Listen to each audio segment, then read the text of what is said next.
Hello friends, Radhe Radhe, नमस्कार। मैं हूं जो अपने यूट्यूब चैनल पर आप सभी के लिए प्यारी सी विदाई गीत लेके आए। अगर अच्छा लगे तो उसका कमेंट बॉक्स में जरूर बताइएगा।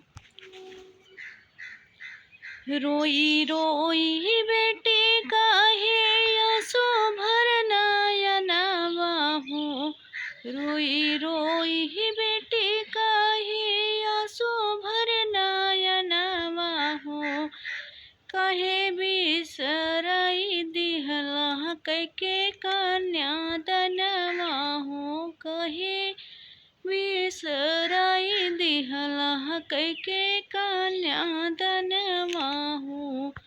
पापा बिसराई दिहले पालन पोषण काई के हो। पापा बिसराई दिहले पालन पोषण काई के हो। मम्मी बिसराई दिहले दही के जनमवा हो। मम्मी बिसराई दिहले दही के जनमवा हो। रोई रोई बेटी काहे आंसू भर नयनवा हो।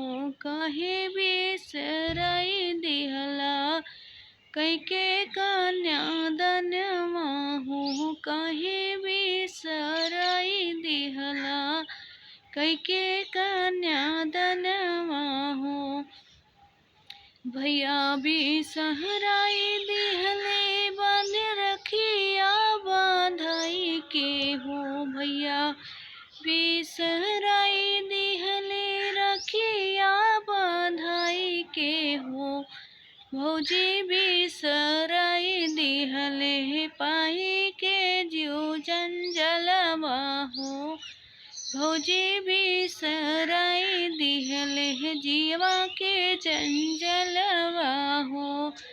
रोई रोई बहनी काहे आंसू भर नयनवा हो।